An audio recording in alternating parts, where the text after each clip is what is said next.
I want to thank you all. We're special people. And I want to just say that, I announced I was coming over here and I said, I love those Republicans. And I meant it. I said, except for maybe a couple I don't love. But the people in this room, I don't know if those couple are here. I don't know. I don't care if they're here or not. But we love you. And you've done an amazing job. You love the country. You're doing what's right for the country. And I want to wish everybody a Happy New Year, the most successful House Republican majority in decades. And we did it with not a big majority, right? That was not a big majority, but it's a unified majority, and it's people that know what it takes to make America great again. So together we had 12 months of unprecedented success in 2025, and now we're going to make history and break records with the epic midterm victory that we're going to pull off. It just doesn't seem to happen for people that win the presidency. It's an amazing phenomenon. You win the presidency, and we sure as hell are having a successful presidency, I will say that. But even if it's a successful presidency, there's been nothing like what we're doing. We had a very good day 2 days ago, too. But even if it's successful, they don't win. I don't know what it is. There's something psychological, like you vote against. You can win by a lot. We won every swing state. We won the popular vote by millions. We won everything. But they say that when you win the presidency, you lose the midterm. So you're all brilliant people. Most of you are in this business longer than me. That makes me smarter than you. Because look where I am, right? No, it doesn't. But I wish you could explain to me what the hell's going on with the mind of the public, because we have the right policy. They don't. They have horrible policy. They do stick together. They're violent. They're vicious. They're vicious people. And they stick together like glue. They don't have a couple of the people that we have. A couple of people, not too many, really very few. And that's why I want to just say that before we go any further, I want to express our tremendous sorrow at the loss of a great member, a great member, Congressman Doug LaMalfa, who passed away yesterday, as you probably have heard. And he was the leader of the Western Caucus, a fierce champion on California water issues. He was great on water. He wanted, release the water, he'd scream at him. And a true defender of American children. He was a defender of everybody. And our hearts go out to his wife, Jill, and his entire family. He voted with me 100% of the time. And by the way, he wasn't a 3 o'clock in the morning person. Do you know what I mean by that? Where the speaker goes, sir, could you call up? Could you call? I said, what time is it, speaker? Sir, it's 3 in the morning. Could you make a couple of calls? How many? 9. So I'd start calling 3 in the morning. I said, I shouldn't use any names. I'm just going to create problems. But hi, Jim. And I'm not talking about Jim Jordan. I never had a call 3 in the morning for him. But I said, hi, Jim, how you doing? I just called to say hello, 3 in the morning. Okay, sir. Sir, you haven't spoken to me in 3 years, and it's now 3 in the morning, so I know what you want. You want my vote? And usually almost always they'd give it, but they wanted to be called. And with Doug, I never had a call. He was with us right from the beginning. I love those guys. I must say I probably love them the best, the guys that I don't have to call. They know we're doing the right thing. I have a couple that are going to be with us all the way, but they just want the call. They want love. They need love. They're more insecure than most of you. It's true. No, most of you are secure people. They're all laughing. No, most of you are secure people. I had a couple say, look, I could have Trump call me all the time. I just have to break his ass a little bit. And he'll be calling. But I appreciate those. We actually had a little party. We opened up a beautiful section of the White House in the Rose Garden, and we had a party for all of those people that I never speak to and vote for me. And I spoke to Doug, but I didn't speak to him about, never had a problem. And I was really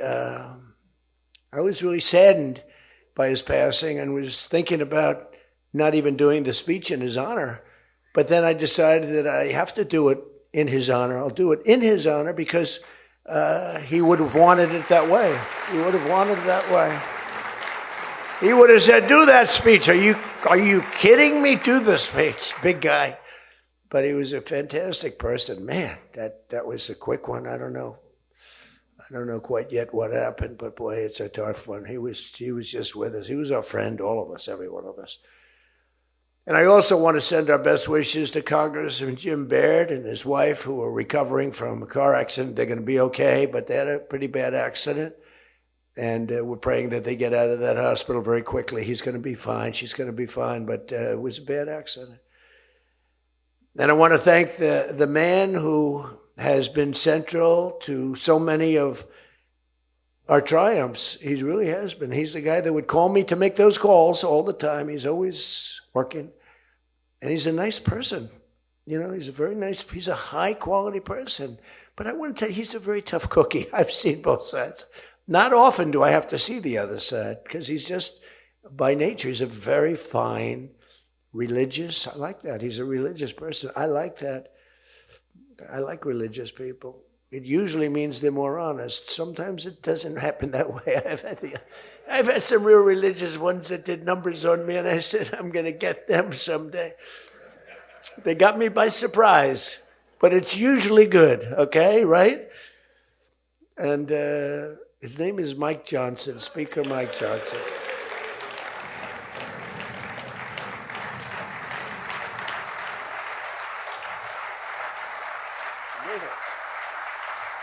He has my complete and total endorsement. Stand up, Speaker. So, you know, but it is true. A lot of times they'll say, I wish Mike were tougher. He's tough. He's tough as anybody in the room, actually. But can't be tough when you have a majority of 3. And now, sadly, a little bit less than that. I mean, a little bit less than that, maybe.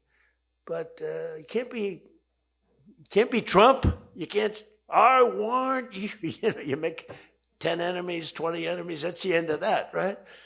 Everybody loves him. I would say there's one person he's given up on. I mean, I think he just gave up on this guy. He's so bad. He never votes for us. But no matter how good, he won't vote for us. There's a sickness there. You know, there's something wrong. You can have the greatest bill, the greatest for the country. Forget about for Republicans. Great, great, great for the country. I'm a no vote. We don't even bother calling him at 3 a.m, do we? Huh? But I want to thank another guy who's as tough as they come, because he went through something that none of us have gone through. I went through a little shot, but I get that throbbing feeling every once in a while. But what he went through was incredible. And that Steve Scalise, he got hit hard. Where's Steve? Steve.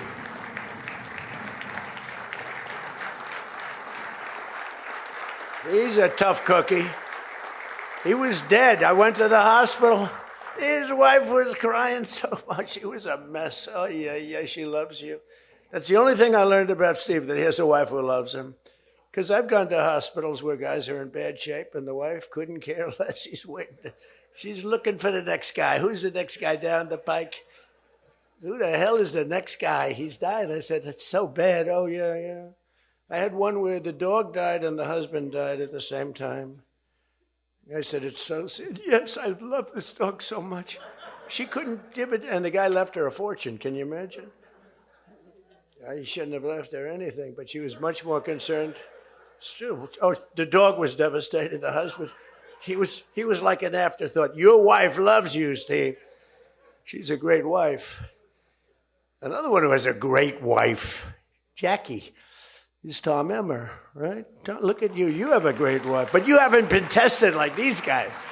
You haven't. We don't want to test her, right? She's incredible.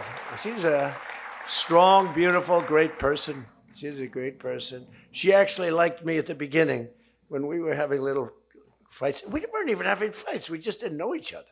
We didn't know each other. And I heard he said something negative about me. He was sort of right about the subject, but you're not supposed to say ever, even though you're right.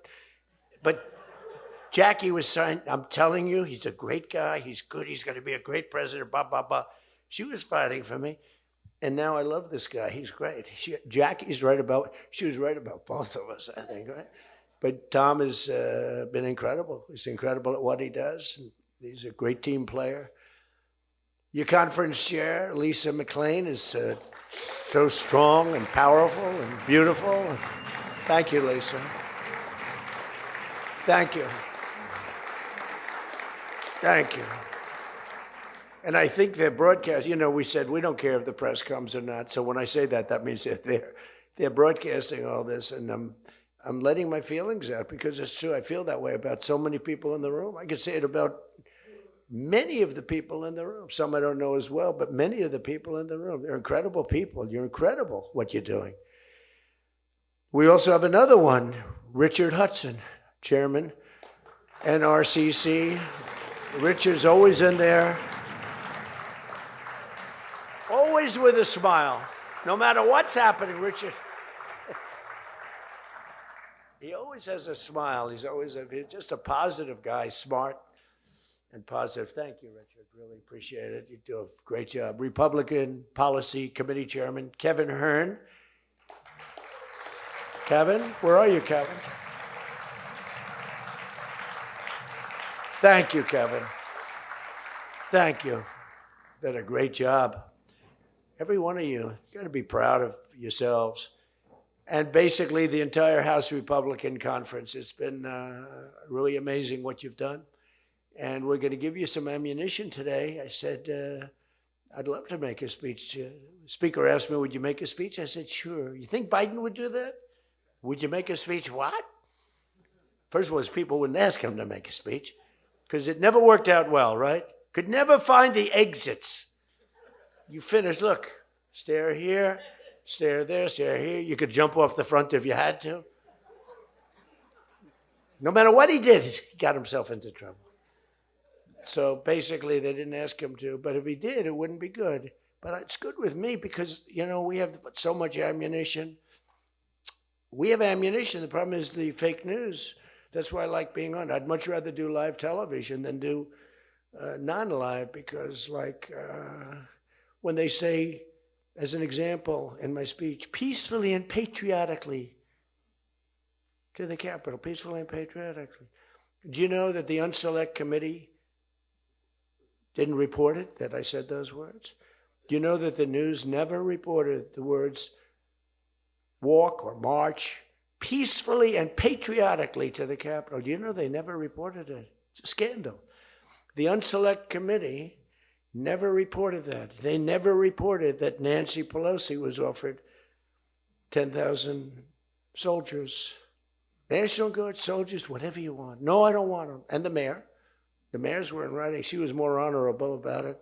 But Nancy got caught when her daughter did a documentary. She's a documentariess. And she has her mother saying, it's my fault. I should have taken the soldiers or something. I saw that in the documentary. I said, whoa, this was a major story. Has she spoken to her daughter since that, But they just, they are vicious people, even on the attack.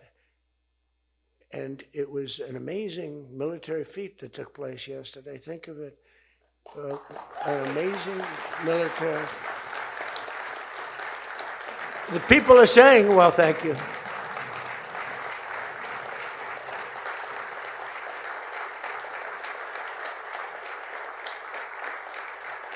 People are saying it goes down with one of the most incredible. It was so complex, 152 airplanes, many, talk about boots on the ground. We had a lot of boots on the ground. But it was amazing. And think of it, nobody was killed. And on the other side, a lot of people were killed. Unfortunately, I say that, soldiers. Cubans, mostly Cubans, but many killed. And they knew we were coming, and they were protected, and our guys weren't. Our guys are jumping out of helicopters, and you're not protected, and they were, but it was so brilliant. The electricity for almost the entire country was, boom, turned off. That's when they knew there was a problem. There was no electricity. Caracas said, there's no electricity. It's not the only people with lights were the people that had candles. It was just off. So we sort of got them a little by surprise, but it was brilliant tactically. It was an incredible thing. But I watched where Schumer, he's such a bad guy. I mean, I've known the guy for a long time. And he's such a bad guy. You know, at some point they should say, you know, you did a great job. Thank you. Congratulations. Wouldn't it be good? I would say that if they did a good job. Their philosophies are so different. But if they did a good job, I'd be happy for the country. They've been after this guy for years and years and years. And, you know, he's a violent guy. He gets up there and he tries to imitate my dance a little bit. But he's a violent guy. And he's killed millions of people. He's tortured. They have a torture chamber in the middle of Caracas that they're closing up. But he's tortured people. And now what they do, the radical left, they actually have people, and it's hard to get them. They're all paid people. Most of these people are paid. You know they're paid when they have brand new, beautiful printed signs by like the highest quality printer. And you have a woman, free Maduro. And the sign is before we even did the attack. You know, free Maduro. Why do you want him freed? I don't know, but he should be free. Oh, she reads the sign. What does that say? It says free. Well, that's what I believe. And you know, you see the sign. It's like, Lisa, we should all have quality signage like that. The one thing I want their sign maker. The guy is great.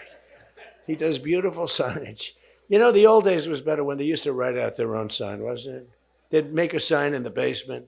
They'd have an old broken board holding up a sign, and it's made with a magic marker, sloppy as hell, and it meant something. But today, when you have that yellow and black, they should use different colors a little bit.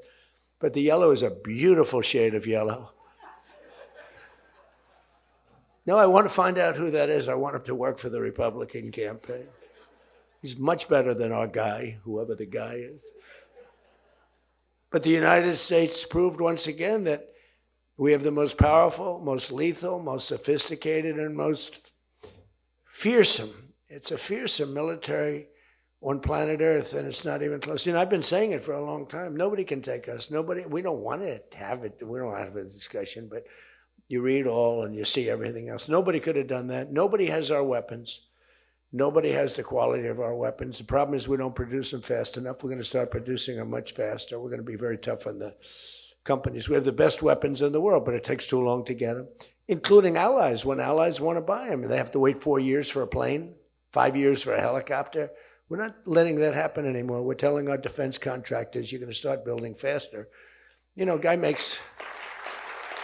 I have a big problem with it. I'm the king. I have sold more Boeings than any human being on earth. They gave me an award, Salesman of the Year. I said, what about Salesman of the in the history of Boeing? I've sold more Boeing planes than any man in history by far, probably over 1,000. Over 1,000 planes. I said, that's the good news. But why should they wait 3-4 years to get a plane? They should build them, get them immediately. The F-35s, it takes too long to get them.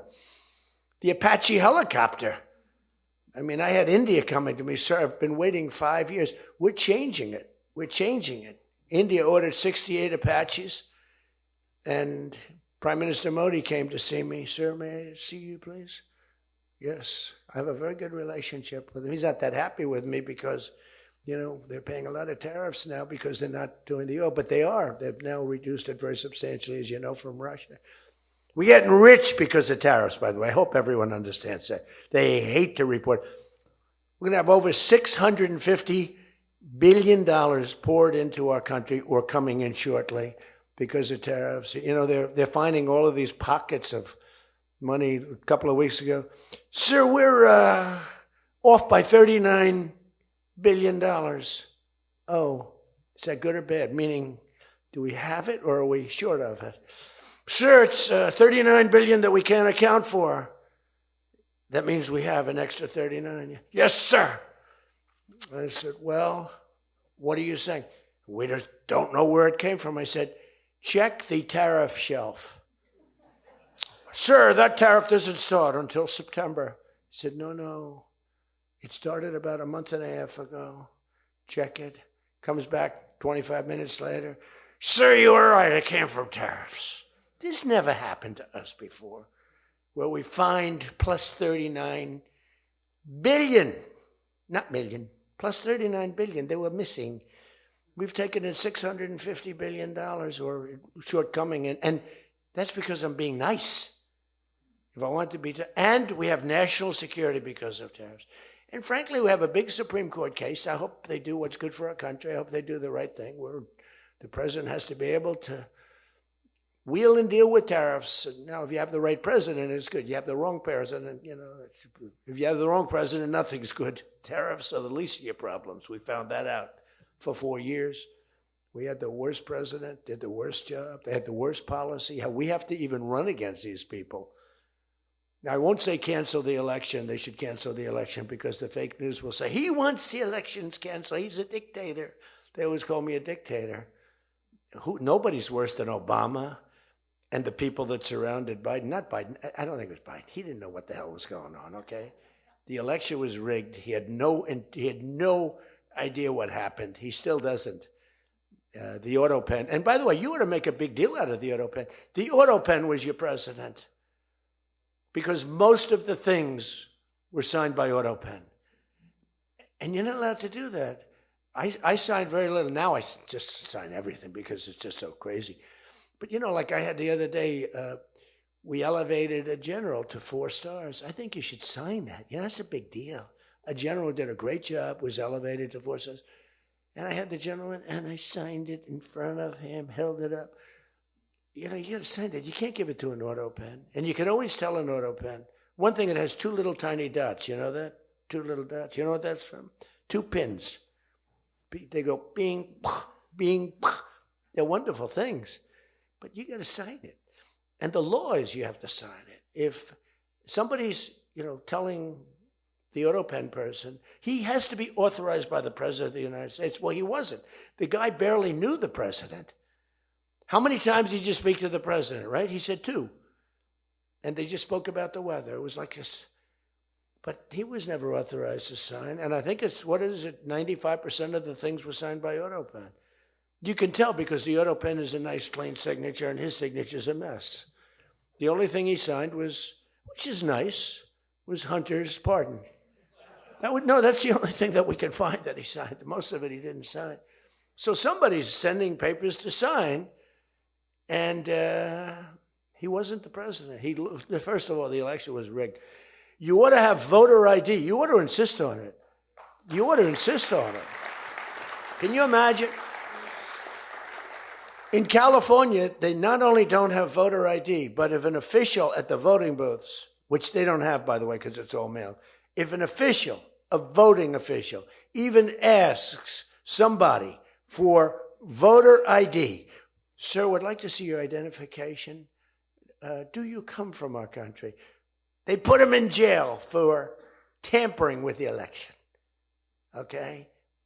We got to straighten this out before it gets too crazy. California is more corrupt than any place. California is more corrupt than Minnesota. And I won Minnesota. Well, Tom's going, I think so. Well, it's close. It can't be proportionately, probably nothing's more corrupt, right? Yeah, right. He says you got to win. I'll tell you what, I did great there 3 times. I was surprised 3 times. Those elections are corrupt. They got you 1 time, too. But I heard a long time ago, but they got you. But they got to straighten those out. But we have to have voter ID. And when you confront a Democrat about voter ID, like in a debate or something, I said it a couple of times with Biden, and they're very embarrassed when they say, we want voter ID, voter identification. The only reason somebody doesn't want that is because they want to cheat. Our elections are crooked as hell. And you can not only win elections over that, and not only win future elections, but you'll win every debate because the public is really angry about it. And you ought to pass the SAFE Act, or whatever you're going to call it. Are we going to SAVE Act or the Save America Act? I think we're going to change the name a little bit. You're going to put that up for a vote? I think everybody in this room certainly should do it. And it's a bad vote for them because they're voting against things like voter ID and other things that are almost equal to voter ID. But when somebody says, no, we don't want voter ID, that means they're crooked. And the public understands it. You win elections with that. But I think it would be really important, Save America Act, if you would put that up for a vote. It's got my total endorsement. And all it is common sense things about the election. And they'll fight it like crazy because they cheat. That's the only way they can win. When you have policy so bad, when you have policy with men and women's sports. Men and women's sports. And they fight like hell for it. They still are. I saw the other day a person that you know very well, a congressman, was fighting like hell. And, I was out the other day with somebody, and I was with an ex-football player. The guy was massive. His leg was like this. And a young woman who plays flag football. And she's very good, supposedly, as an athlete. She's smaller than this guy's leg. Okay? And if they were playing football together, he wouldn't even have to run. He could just keep walking. They couldn't take him down. The guy, he can't even believe it. But there are so many. They had a race, a long-distance race. They had champion men, women, one of those marathon deals. The man finished 5 hours and 14 minutes and 36 seconds sooner. He beat the champion woman by 5 hours. It's so demeaning to women. It's so ridiculous, right? It's so ridiculous. The weightlifting, take a look at the weightlifting records. One record stood for 18 years, and it was broken by 112 pounds. They couldn't get 1/8 of an ounce, They'd put an eighth of an ounce on. Then she's going to break the record for her mom, who's sitting in the front with her father. I'm going to break it. And she's out there. We're adding 1/8 of an ounce to each side. This record has stood, ladies and gentlemen, for 18 years. But she's going to do it. She's looking to get into the Olympics, right? And she gets up, and they put a little tiny thing like this, little thing. And my wife, by the way, my wife hates when I do this. She said, she's a very classy person, right? She said, it's so unpresidential. I said, but I did become president. She hates when I dance. I said, everybody wants me to dance. Darling, it's not presidential. She actually said, could you imagine FDR dancing? She said that to me. And I said, there's a long history that perhaps she doesn't know. Because he was an elegant fellow, even as a Democrat, right? He was the attack by Japan, he was quite elegant. But he wouldn't be doing this. But nor would too many others. But she says, darling, please, the weightlifting is terrible. And I have to say this, the dancing they really like. She said, they don't like it, they're just being nice to you. I said, that's not right. The place goes crazy. They're screaming, dance, please. But the weightlifting, but no, the girl gets up. And you see, I want to be more, but I have somebody watching. I want to be more effusive. I want to really, yeah. But she gets it, and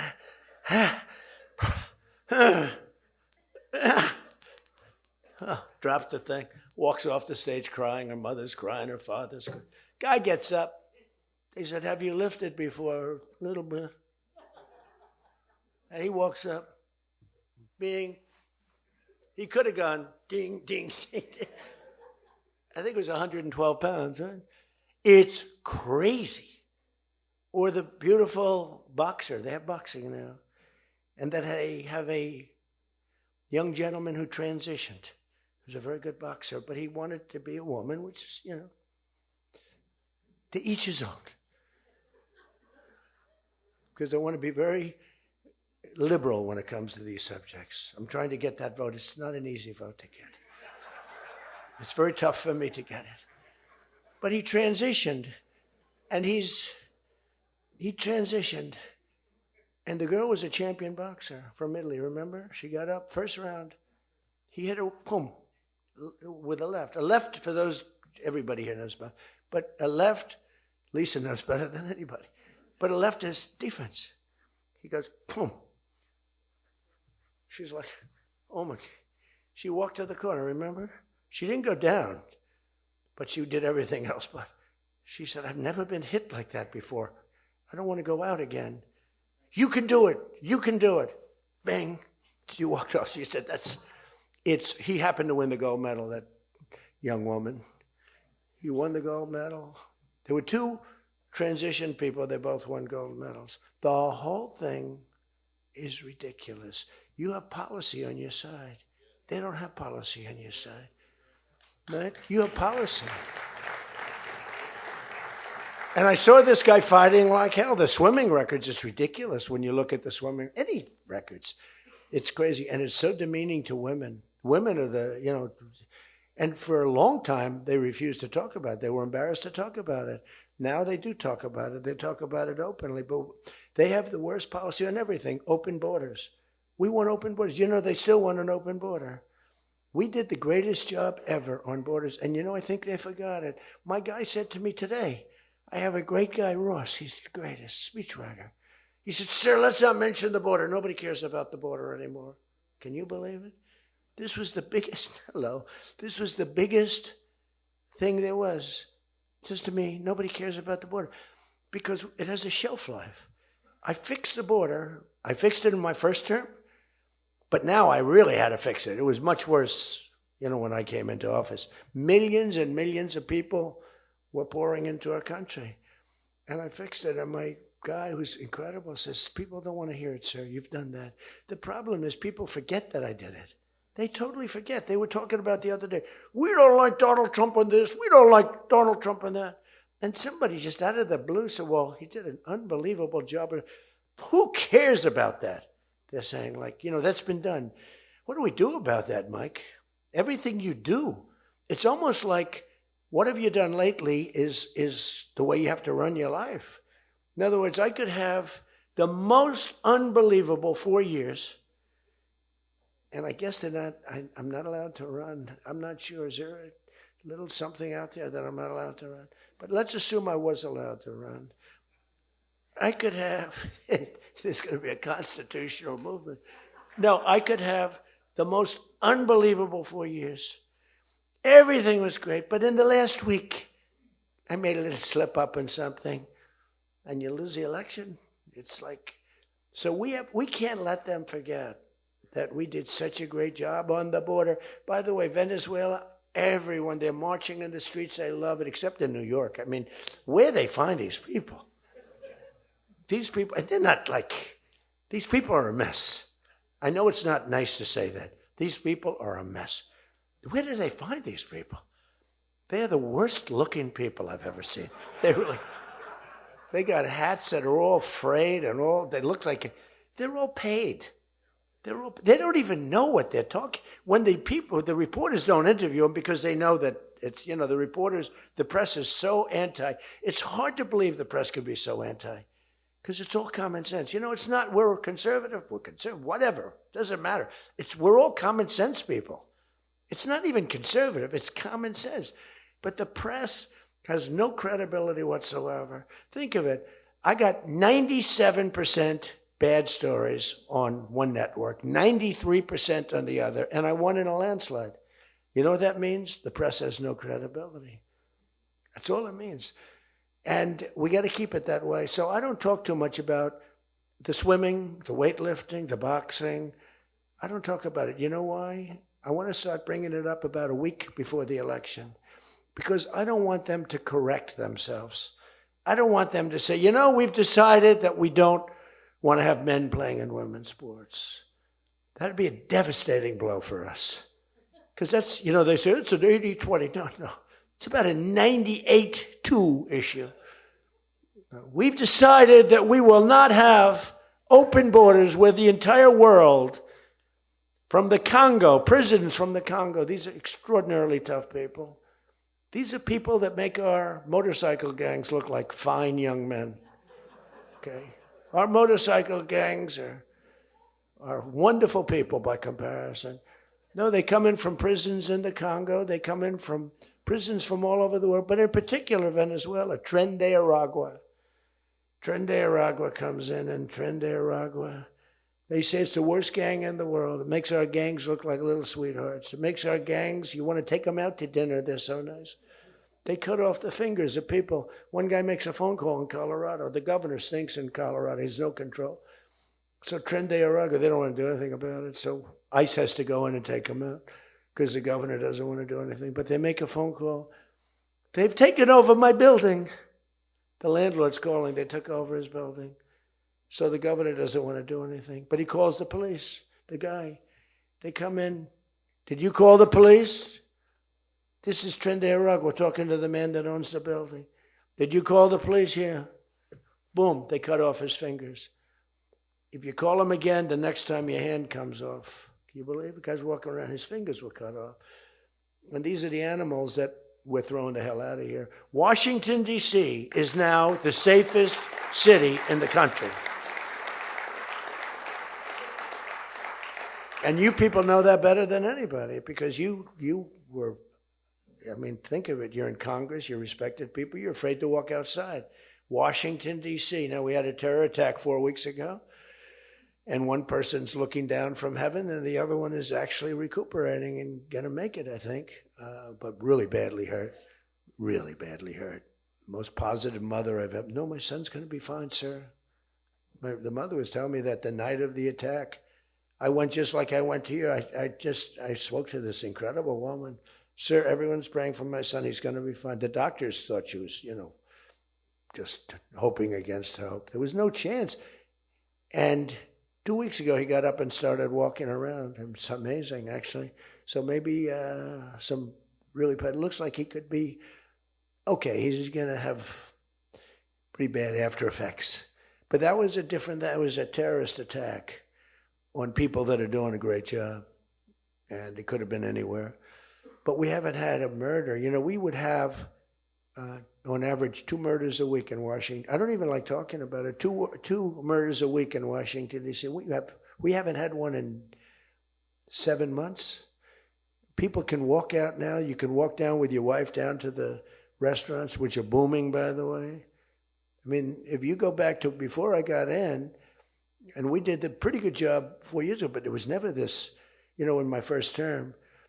So when we were during the first term, we were pretty good, but it wasn't like that big of an issue. It became a big issue because people were being mugged all over the place.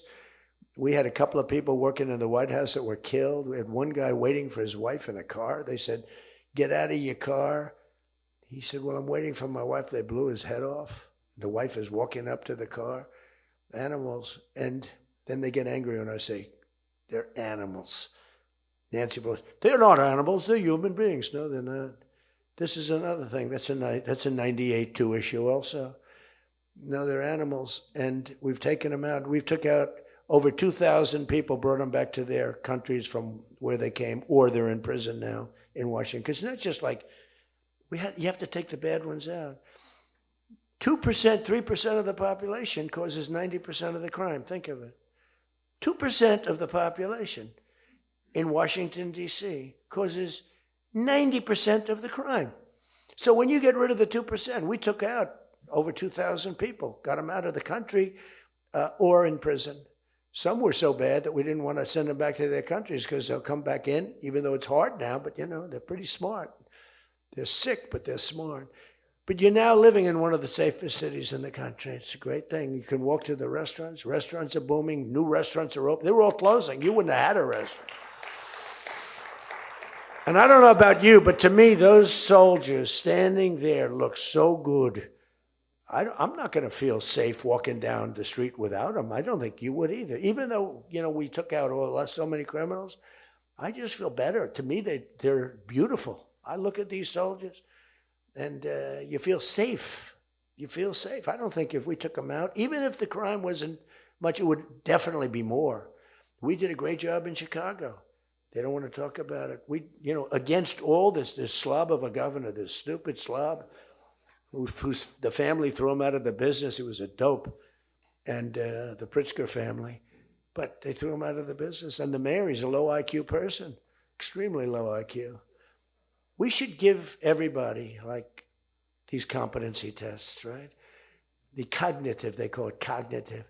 I'm the only president that went for cognitive. I think every president and vice president should be forced to take cognitive exams, mental tests, like, are they intelligent?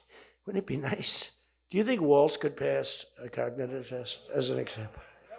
Do you think Kamala could? I don't think Gavin could. He's got a good line of crap, but other than that, he couldn't pass. I mean, here's a guy didn't want to have water coming down from the Pacific Northwest. Why? You know, they have a little tiny fish, this big, it's a little tiny fish. Not doing well. You know why? No water. They're sending water. It's too much. It's killing the fish. So they cut it off. And then they have 25,000 houses burned down. They don't know why. No, I think, I believe in it. I'm the only one that took a cognitive test. I do, it's the worst. If I don't do a medical exam, because I've had times where I went longer, because I'm busy. If I don't do a medical exam, they say, Trump's not doing an exam. There must be something wrong with him. If I do the exam, they say, why did he do this? Why did he do this part of an exam? He did too much. There's something wrong with him. Do you remember there was a period, Mike, where I had 32 days in a row I did one press conference, 2, 3, sometimes 4. I do them behind the desk. I don't even just do it. I do press conferences. But I do many press conferences. So in 32 days, and then one day, just one day. This is 32 days in a row. Must be some kind of a crazy record. Then one day, do you remember I didn't do one? Because I took Kai, my very brilliant golfer, beautiful young lady who swings the club so beautifully. She's a great scratch golfer and loves playing. Grandpa, would you take me to play golf? So I ran, I play golf in like record. I play speed golf. Oh, it's better that way. You know the expression? Miss it quick. No, I play speed golf, but I'm a good golfer. Everybody knows. Anybody that I've beaten in this group. But I love to play golf, but I don't get to play much. But I took off 2 hours, and the press couldn't find me. But they knew I was there because they follow me. And I was getting, are you okay? Guys are calling me up. Some of the guys in this room. Sir, are you okay? Yeah, what's the problem? There's a report, sir, that you're no longer with us. Remember that? No. The report was that I don't want to use the D word. It's such a horrible word.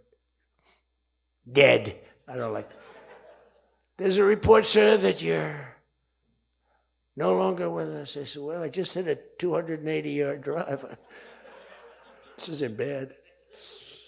And, it's one of the, and it took me a couple of weeks to get that one straightened out.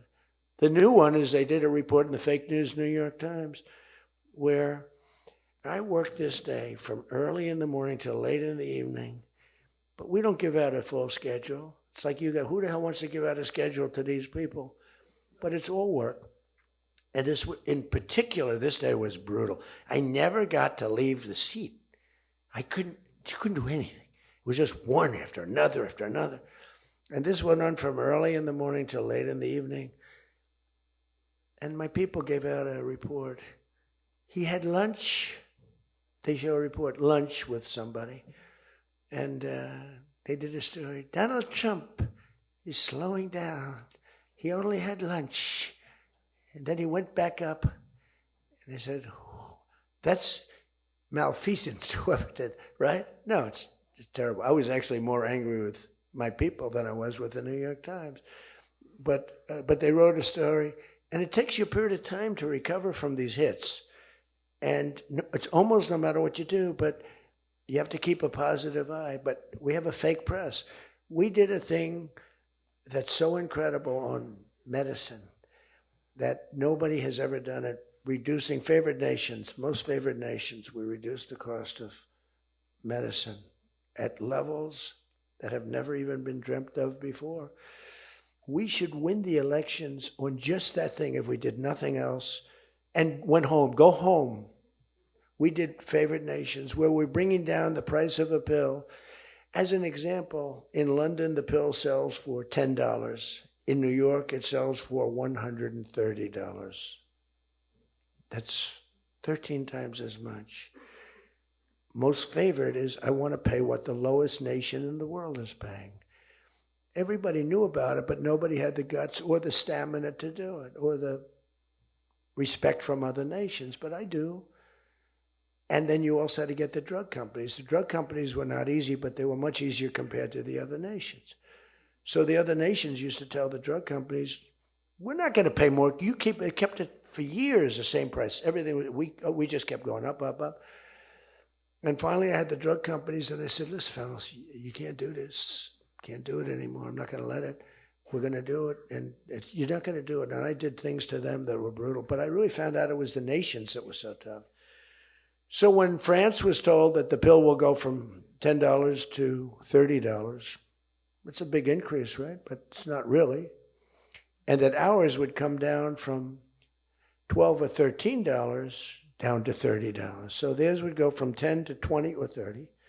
And ours would go from $13 down to, meaning $130, down to 20 or 30. So it's a huge drop for us. Now, depending on the way you calculate it, it could be thousands of percent down. It could also be 90% and 80%. You know, there's two ways of calculating. I don't know if you know. They said Donald Trump exaggerated. No, there are two ways of calculating it. But calculate it at 80, 90%. But the other way is more accurate, like 900%, because that's what it really is. But there are two ways, but use, to be generous, 90%.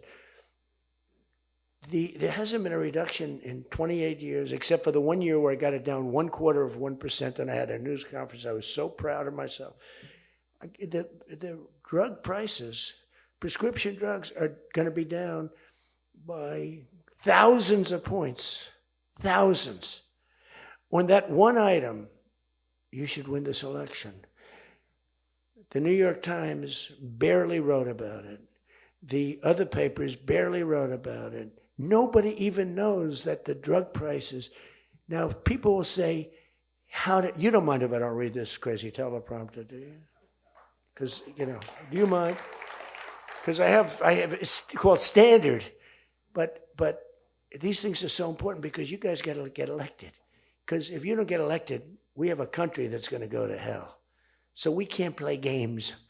Ladies and gentlemen, the sun will rise tomorrow, and when it rises, we don't need this bullshit. We need to talk about favored nations. And your numbers are coming down at levels that nobody's ever seen. We inherited high prices. We inherited a mess. We inherited the greatest inflation in history. And you know what was knocking it down? The bad economy that we inherited. We inherited bad. We now have the hottest economy in the history of our country. We have $18 trillion being invested in the United States. You have, every one of you have car plants, AI plants, plants of all different types. Because of tariffs. I hope we get the good ruling from the Supreme Court. I only hope we do, because it's given us tremendous national security. So let me just finish up, because I weave. I love to weave. If you ever weave and don't come back to the point, then that's a problem. Then you say, but when you weave and you go here and boom, boom, boom, always coming back, then you're in good shape. But what's happening is, by doing what I did, we're getting numbers that are so low. But what did I do to the countries? I said, France, your health care for prescription drugs is going to go up triple. It's going from $10 a pill, just as an example. I called it the fat drug. You could say the fat drug, Ozempic. Ozempic is $80 in London, and it's $1,300 in New York. The fat drug. A friend of mine called me up. He said, what the hell is going on? A very rich guy, but I said, the fat drug doesn't work on you. Why are you even taking it? The drug has failed miserably, but he's a very loud, boisterous. He's not a bad guy, not a great guy, smart as hell. But he's a very rich guy. This drug, he could have paid millions for it. It wouldn't have mattered. But he said, in London, I'm paying $80. In New York, I'm paying like many times more than that. What the hell is that? That's because of what's happened. Because the nations held us back. So the drug companies, I had made a deal with them. You're going to do it? They said, whatever the nations agreed to. The nations were a bigger problem than the drug companies. So I said, you tell me they'll never agree, sir. I said, 100% they will. 100%. They said, sir, the smartest guy, Eli Lilly, Merck, Pfizer, all genius. They're all making numbers you wouldn't believe. The defense contractors are making more.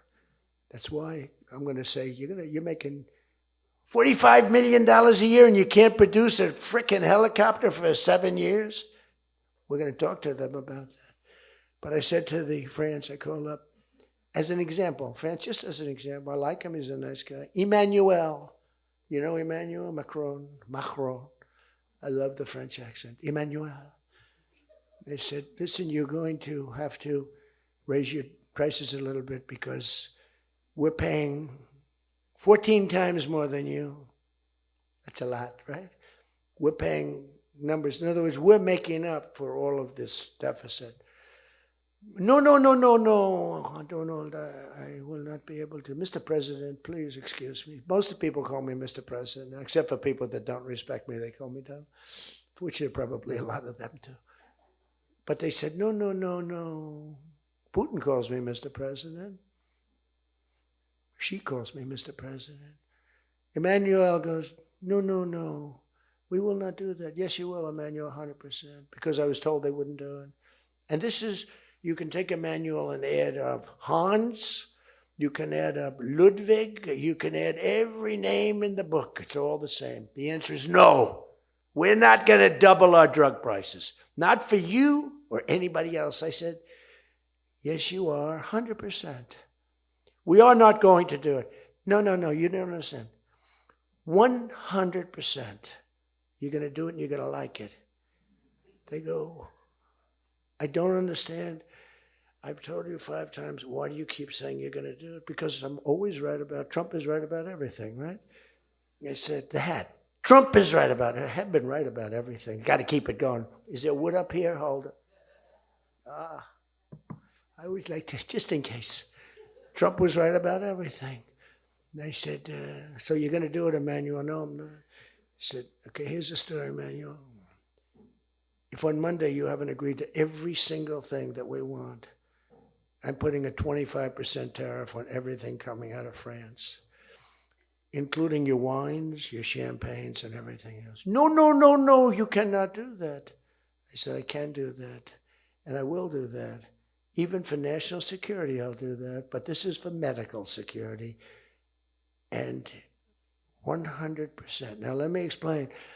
The tariff I'm imposing on you is 42 times more expensive than what I'm asking for you in return. So you can either have a 25% tariff added on to you, like I did with China on fentanyl. I put a 20% penalty tax on China, and it's drying up because the tax is far more than they make with fentanyl. But with the other nations, I said, you're going to do it. And you know what he said? You can't do that to me. I said, yes, I can. Don't worry about it. It's not going to be that bad. You just have to explain it to your people, your 39 million people, that, by the way, don't vote by mail. They vote on paper ballots. They tried voting by mail, and there was fraud all over the country. We're the only country that votes by mail, essentially. You know that, right? You know, Speaker, that's another thing. We're the only country that's stupid enough to vote by mail. Even Jimmy Carter's commission said, don't do it. But just to finish so that you won't say he wanders. Emmanuel said to me, Donald, you have a deal. I would love to increase my prescription drug prices by 200% or whatever. I would love to do it. It'd be such an honor. Whatever you want, Donald, please. Don't tell the population. Please, Donald, I beg you. Every country said the same thing. No, we will not do this. Some were strong, some were very nice, some were rude. But they all said one thing, no, we won't. And within, I'd say on average, 3.2 minutes, they were all saying, we would be honored to quadruple our drug prices. So we would be honored to quadruple our prices if that's what you like. We want to make you happy. Okay. Therefore, I will not charge you a tariff, and you're going to increase your drug prices by 3 times what they were paying 2 days ago, right? And we have now favored nation. You think Biden could do that? I don't think so. Think Biden ever thought of it? Now, everybody's wanted favored nations, but everybody knew it was impossible to get the countries to agree to it because they wouldn't have done. And they've been doing this for 40 years or whatever it is. We were subsidizing the entire world. That's just one of the many things we're giving. But you should take that thing. That's going to save. Now, that also, when you add that to healthcare, your drug prices are much lower than what you projected. So we're going to reduce healthcare by a lot. One other thing. On healthcare, it's never been our issue. It should be our issue. We had a very nasty vote from a couple of people. I guess Collins, I guess Lisa Murkowski, and I guess a man named John McCain. Remember? Thumbs down. You remember. He said, I'm all for 10 years he campaigned. I don't want to be nasty, but for 10 years he campaigned on Obamacare. We're going to destroy Obamacare. We're not going to do it. And then we're going to terminate it. And then it was a little surprising. We could have had health care, good health care. Obamacare is bad, and the people understand it's bad, and the premiums are horrible. But one thing I've learned a lot about health care. I found health care sort of like not of tremendous interest, but it was very important. And I made it of tremendous interest. So I made a statement a couple of months ago, because I saw the numbers. I said, boy, because, I like to see what's going on. That's one of the reasons. By the way, we set an all-time record again today. We have the highest stock market in the history of our country by far, every single month. That's another thing you should camp. They like to demean that. The Democrats, well, that doesn't mean anything. That's just, no. That means jobs, and it means 401ks, because a lot of people have 401ks. And they have, best lawyer in the room, the best. Have 401ks, and they have 401ks like, I had a young policeman. I told this story twice, but it was the same thing. This was a recent case. I had a case years ago because I had a great economy. We had the greatest economy in history during my first term. My first term was a tremendous success. But again, nobody wants to talk about that.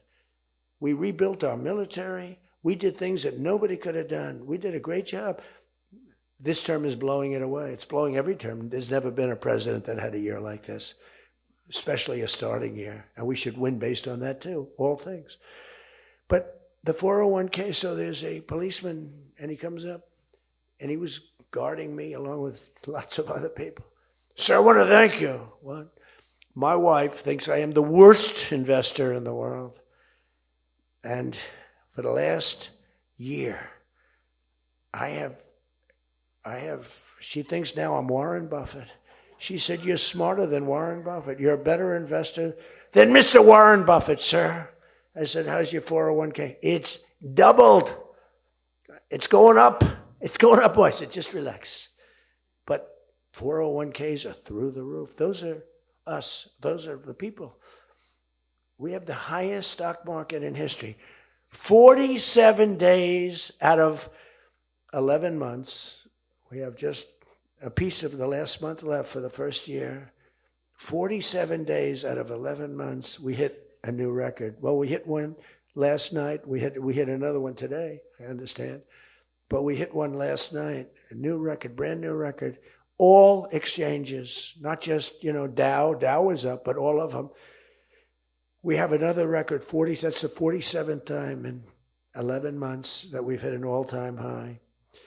And the future, because we have more money coming into our country than any country has ever had by far. The record was about $3 trillion many years ago by China.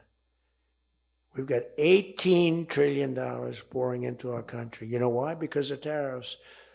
Because if they build a factory, they don't have to pay any tariff. But if they make it in another country and they send it in, they have a very big tariff to pay. So they can't pay that tariff. So what they do is they come in and they're building. By the way, this is what China did to us for many years. It's just reversing it. Other than we have a great product. We were losing our product now. Tell you what, if I had lost this election, if you had Kamala, it's the same thing, Joe and Kamala, I call them equals. If you had Kamala come in, I believe that our country would have been Venezuela on steroids. I used to say that during the campaign. If I don't win, we're going to have Venezuela. So we have 18 trillion coming in. I think we could hit 20 trillion by the time the year is up, right? It's less than 1 year, 18 trillion.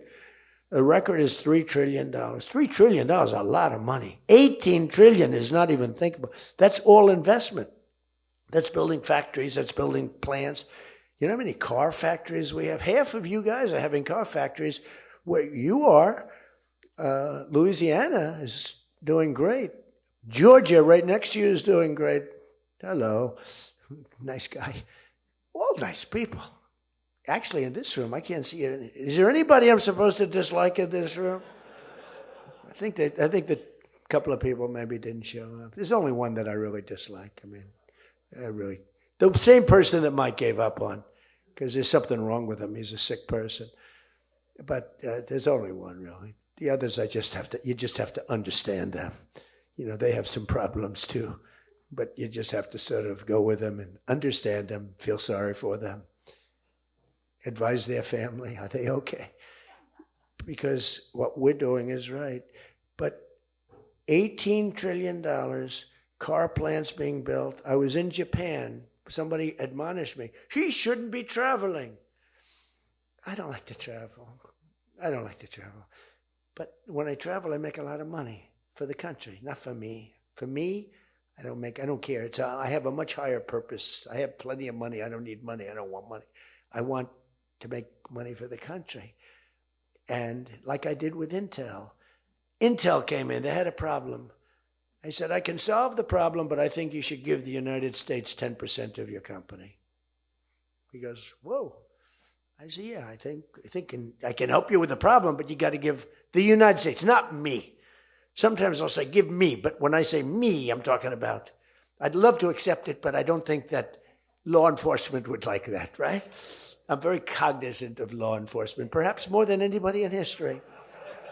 Actually, a friend of mine who's really smart said, you know, you've got to be the most honest guy in history. Because you have been examined, your books, your records. I have a big business. Every record. I had these Democrats hired the biggest accounting firms, the biggest law firms, the biggest. I went through years of abuse. And here I am. They didn't find anything wrong, remember? We want his tax returns for years. We want his. Finally, the Supreme Court, shockingly, I'm the only one. This couldn't happen to anybody else. You have to give your tax returns, right? I gave my tax returns. They're from here to here. It's a big business. It's a great business. And I built a great business, like much bigger and better than anyone even understands. But I gave my tax returns. They go from here to the ceiling practically. They got them. Headline, Trump to give tax returns. Supreme Court ruled I had to give my tax return. Can you believe it? Everyone said, you're not supposed to do that. And by fighting, they think you're trying to hide something. You know, naturally. I gave my tax returns. That's the last we ever heard. They hired the biggest accounting firm in the world, most powerful lawyers in the world. They spent millions and millions of dollars going over those returns. There hasn't been one story that I did anything wrong. So this friend of mine who's highly sophisticated, rich guy, smart guy, said there's nobody that I know that could have gone through an examination like that and not ended up in prison. Nobody ever had to suffer like I did. Nobody ever did that to anybody else. You know, there was an expression, Andrew Jackson was the most abused president in the history of the United States. You know who second was? This is before me. You know who second was? Abraham Lincoln. But he had a civil war, so we have to give him a pass. But Andrew Jackson was treated horribly. He was a great general and a good president. So bad that his wife died. I mean, his wife died. They were horrible. But I just saw a report came out the other day. I blow them away. He never got impeached twice. I got impeached twice on nothing. On a perfect phone call, remember? Perfect phone call. Tim Scott, who's a great guy, great, wonderful guy, South Carolina, straight guy, right? He is a good guy, good person. He's an honest person. He read a transcript. Thank goodness I had a transcript. Essentially, the call was taped because they tape calls. I didn't even know. So was that call taped? Yes, sir. I said, oh, well, bring it down. I don't even know. And we read the transcript. It was perfect. It was so good. I told Ukraine not to cheat. And if you see any cheating, report it to the Attorney General of the United States. That was my call. They said, he was trying to intimidate. All I said is, don't cheat. And we have a signed agreement that Ukraine can't cheat. You know that. It's the only country we have actually signed. They violated the agreement many times, I would tell you. You'll find out. I was right about that too.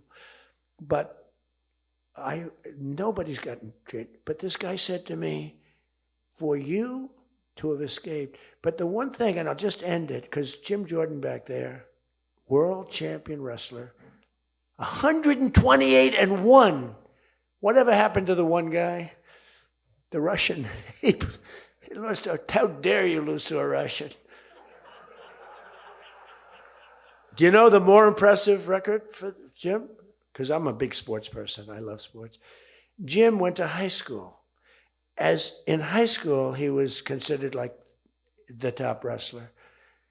But he was undefeated in high school. Now, what that means is that as a freshman, he was beating seniors. Is that true? Were you actually undefeated? Seriously, were you undefeated in high school?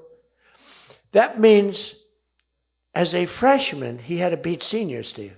Nobody could, because there's such a difference between a freshman and a senior. To me, that's more impressive than anything. But I'm also impressed with his fight. Now we have to close the deal, Jim. We got to close the deal. Close that deal. I respect. I saw Jim, and the first time I met Jim, I looked at him and I said, tough-looking guy. But I noticed the ears, they were a little rough. They were a little bit of a rough. Some people would say a little cauliflower on that ear. They said, Jim, have you wrestled before? Yes, I did. Where? Was it Ohio State? Something like, he was an All-American at Ohio State. I said, yeah, I could sort of tell. I look at the ears and I can sort of tell. But have you had plastic surgery on your ears, Jim, now? Because they look better now than they did the first time. They've healed over the years. They've healed. Actually, now you're wrestling with probably much tougher people, the radical left lunatics, right? But anyway, so I just want to leave it by this. I want to say that you are great people.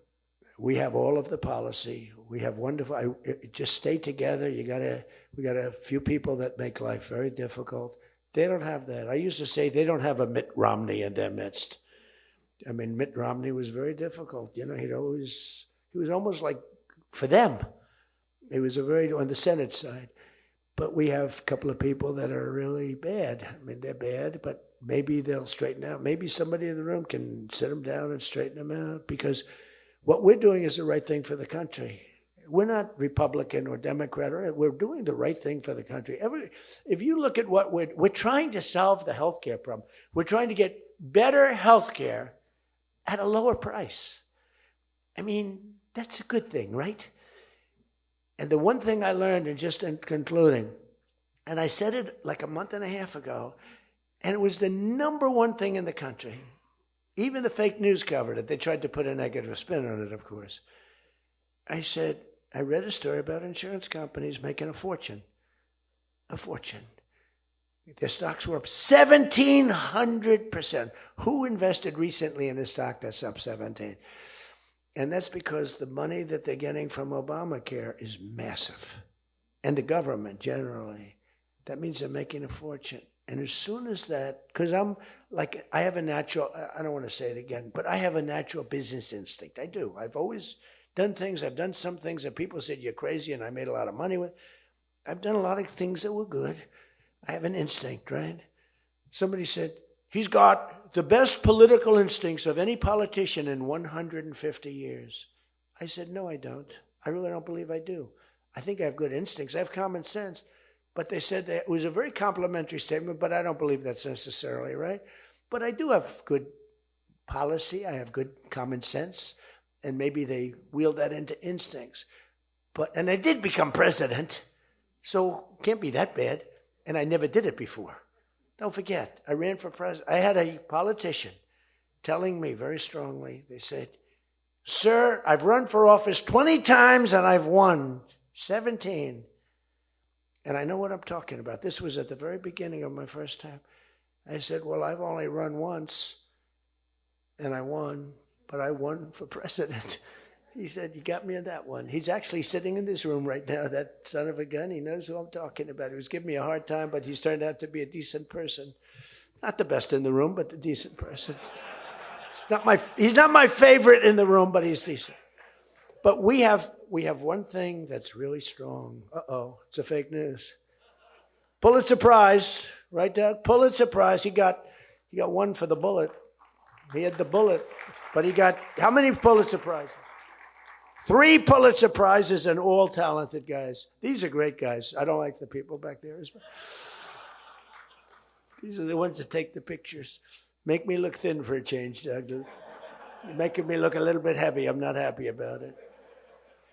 But one thing I did see and find out in the last 2 months, when you tell the people that we want the money to be paid to the people so the people can buy their own health insurance and health care, it's like, and I just said it, and I said it because I read a story on the front page of a certain paper that I don't even mention because it's so stupid paper, it's so bad, it's gone so far off the Wall Street Journal, I don't mention it. I refuse to tell you that it's the Wall Street Journal. They've lost their way. This is not the Wall Street Journal of old. But I read a story on the Wall Street Journal, and it said that the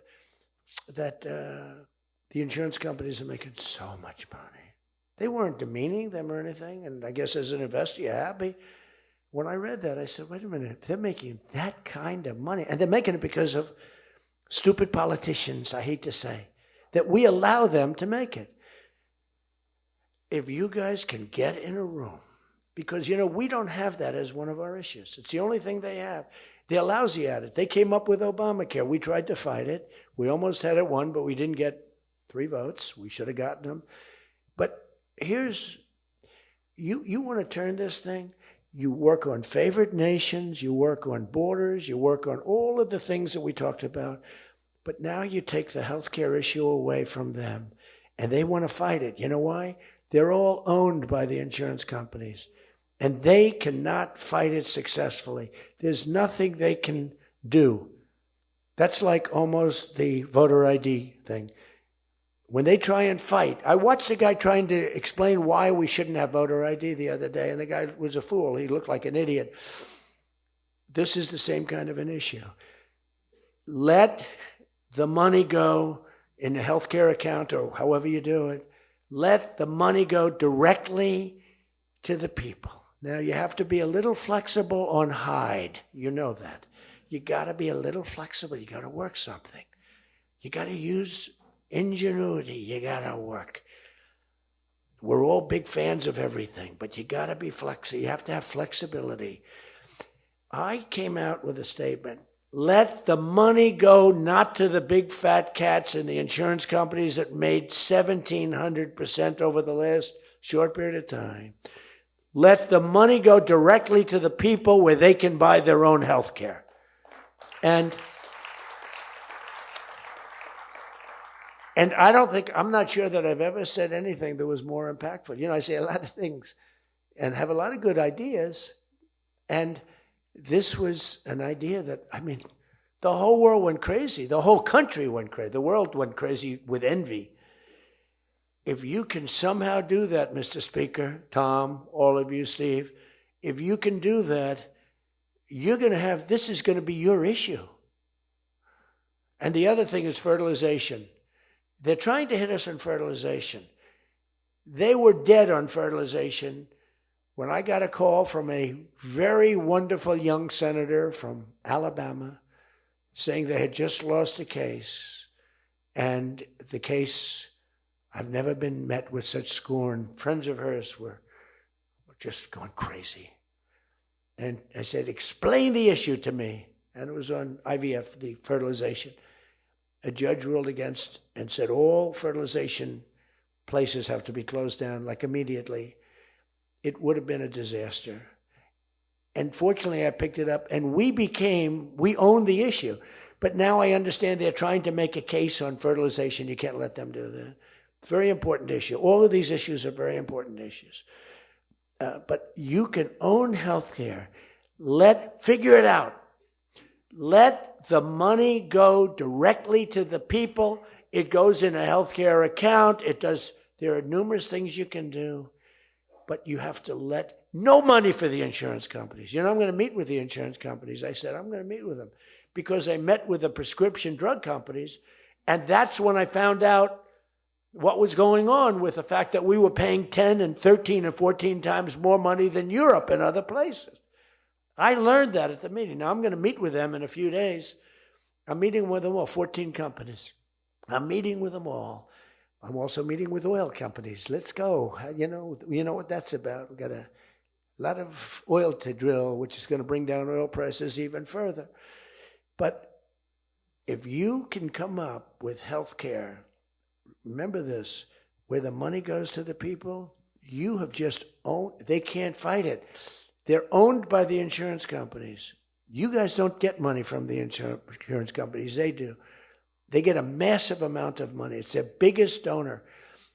They're going to try and fight you, but they can't win the fight. If you explain it, the money goes directly to the people. That's going to be your issue. The other thing is energy.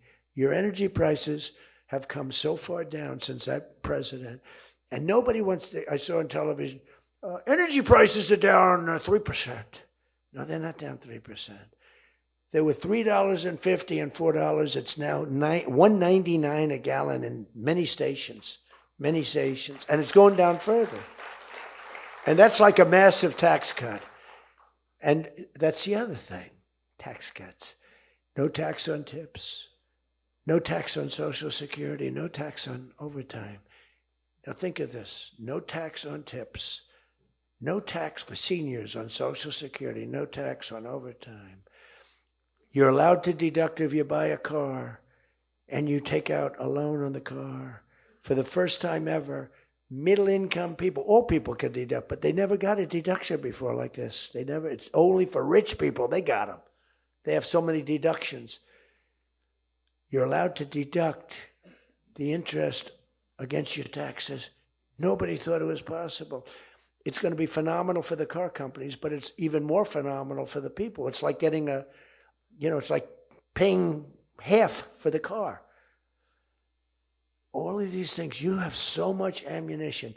All you have to do is sell it. Taxes. But the one thing they know about the taxes, I call it the great big beautiful bill. I think it's even better. But the great big beautiful bill is just that. There are so many goodies in the bill, you have to get the word out. Because the people in the back of the room won't do it. That's why I love live television. Because they can't, sometimes they'll turn the camera off. But they're embarrassed when they do that. If we're going too strong and doing too well, if the lights go off, you know you're doing well. If the lights are on, you got yourself a problem, okay? I see that little red light. That light goes on. If that light, that's bad, isn't it? If that light goes off, you know that you're doing a good job because you're fighting the Democrats and you're fighting the fake news. And it's amazing that they can be so stupid. And they don't have credibility anymore, and you can beat them. I mean, it's the old thing that, never fight the news, but you have no choice because it's almost like they become radicalized. But you are fighting the news, but you can beat them. That's why I'm standing here. I mean, I had Kamala. I was beating Joe by 30 points, and then they changed him. That's like a fighter in the ring. He's losing, and they said, let's put somebody else in to take his place. Very unfair. They changed in the middle of the election. They said, he's going to lose, so let's give somebody else. And fortunately, she was just as bad as him. Probably slightly. I don't know. Would you say as bad or worse? Close. Pretty close. But it took 6 weeks. It was a honeymoon period. 6 weeks. It took 6 weeks to find out that she didn't have what it takes. But you got to win the midterms. Because if we don't win the midterms, it's just going to be, they'll find a reason to impeach me. I'll get impeached. We don't impeach them. You know why? Because they're meaner than we are. We should have impeached Joe Biden for 100 different things. They are mean and smart. But fortunately for you, they have horrible policy. They can be smart as can be. But when they want open borders, when they want, as I said, men and women's sports, when they want transgender for everyone, bring your kids in, we're going to change the sex of your child. Just send them our way. In some cases, like in Minnesota, they don't even tell the parents. Is that right? And nobody believes it when I say it. I think we have 6 states. Nobody, am I correct? Okay, Tom Emmer said yes, so. But it's true. Where the kid comes back, they keep the kid. They operate on the kid. They don't tell the parents. It's not believable. We have great, solid common sense policy. They have horrendous policy. What they do is they stick together. They never have a no vote. They impeached me. I never knew I was going to be impeached. I get a phone call, you just got impeached. I said, what does that mean? It took them 10 minutes. They impeached the president of the United States, who did a damn good job. I rebuilt our military, Space Force, I got everything. I did a lot. They impeached me for nothing, twice, for nothing. Fortunately, you were on our side, and we were unanimous. And the second time, the few people in this little group, like Rice and this, they're all gone. Every one of them is gone, except one that we're going to sort of let ride with. Some guy that has a state that you might as well just let him ride. But think of it, everyone's gone.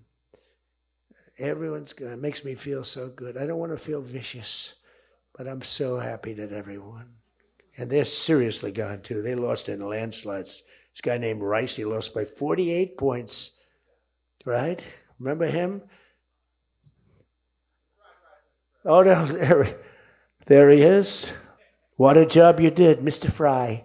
Congressman Fry. I looked around for somebody. It's true, this was a good choice. We've made some bad choices, too, because you have to do it. I said, who the hell can run against this guy, Rice? It was a Trump plus 40 district. They had riots around his house that night. You know, he voted, I vote to impeach. And that night they had riots. So they said, who the hell? Just give me somebody. A warm body. And then, no, it has to be a living, breathing person. And then if I could get a genius, it would be good. And we got a guy who is so good. He's been, I think, are you happy with him? I think so. Stand up, bro. He's great. I said, where does he come from? He's like a senator, state senator or something. I said, all right. I spoke to him one time. I said, you're accepted. But little did I realize how good he was. You did a great job. You've done a great job, and the people love him. So he has done a great job. I just want to say this. I haven't read one word on this thing. Who the hell else could do this? And I think I gave you something. It's just a roadmap, and it's a roadmap to victory. You have so many good nuggets. You have to use them. If you can sell them, we're going to win, because we've won 2 races in like 50 years. It's, for whatever reason, I don't know why, but just don't fight it. It doesn't make sense. There've been 2, and they were unusual circumstances. So whether it's a Republican or Democrat, whoever wins the presidency, the other party wins the midterm, and it doesn't make sense, because we've had the most successful year probably in the history. They say, and now you add what happened essentially yesterday, we've had the most successful first year of any president in history. And it should be a positive, and make it a positive. So with that, I leave you. I do. And I started by saying I love you all, and I'll end by saying I love you. You're amazing people. What you do for this country is incredible. And thank you all very much. Thank you.